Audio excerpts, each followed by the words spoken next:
Laí, a gente tem visto até pesquisas do IBGE trazendo incidências de doenças que têm a ver exatamente com as questões relacionadas à tireoide. Eu gostaria que você falasse um pouco da incidência desses problemas ligados à tireoide, especificamente no Brasil, para a gente ter uma ideia de como é que está esses números hoje. Eu diria que mais de 50% dos brasileiros têm algum comprometimento com a tireoide. Tem uma frase, um ditado muito interessante que diz o seguinte: 50% dos pacientes têm tireoide comprometida. Desses 50%, nem 50% é diagnosticado. Dos 50% diagnosticado, nem 50% é tratado. E dos 50% tratados, são maltratados. Porque tem outros componentes envolventes. Se você pegar o hormônio da tireoide, seja ele T1, T2, T3 ou T4, ele é formado de duas moléculas de tirosina, que é um aminoácido, e moléculas de iodo. Se tiver uma molécula de iodo é T1, se tiver 2 é T2, 3 T3, 4 T4. E se eu tiver deficiência de tirosina, que isso acontece com certa frequência, se eu não faço uma nutrição proteica adequada, eu também não posso produzir o hormônio da tireoide. A minha tireoide pode estar muito boa, muito bem, obrigado, mas ela não tem matéria-prima para trabalhar. Se eu tiver a tirosina, mas não tiver o iodo, é outro problema sério. O NHANES, que é um estudo que é feito nos Estados Unidos a cada 5 anos pelo Departamento de Agricultura americano, mostra que nos últimos 30 anos a queda do iodo na nutrição caiu 50%. Ou seja, você ingere a metade do iodo que o seu pai ingeria quando tinha a sua idade. Caiu 50% nos últimos 30 anos a ingestão de iodo. E quando você tem deficiência de iodo, é um problema muito sério. Por que é sério?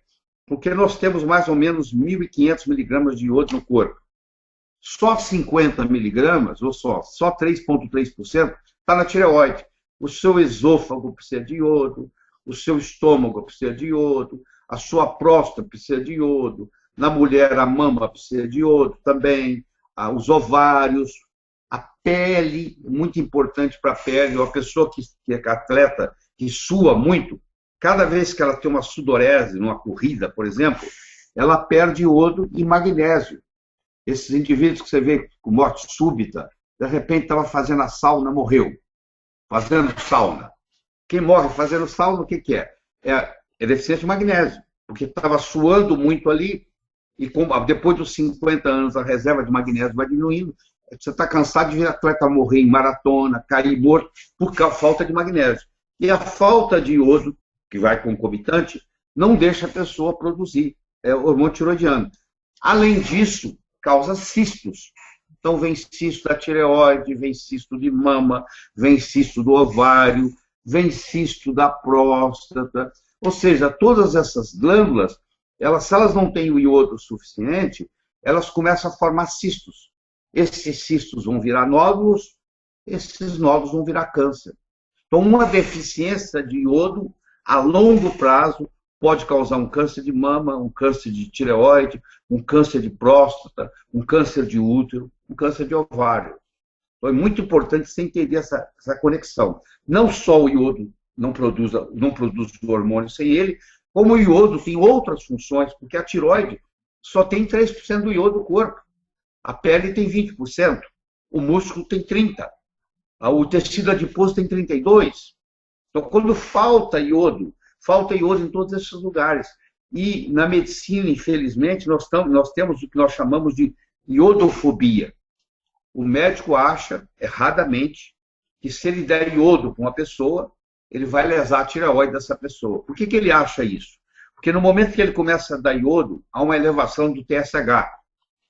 E na medicina clássica, o TSH aumentado quer dizer lesão da tireoide. Não nesse caso.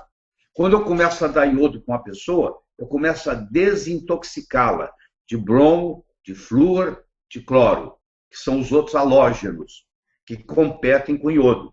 E nesse processo de eliminar esses outros, eu começo a ter problemas. Eu posso ter até a coisa que eles chamam de alergia de iodo, que na realidade não é alergia. Ninguém tem alergia a iodo inorgânico.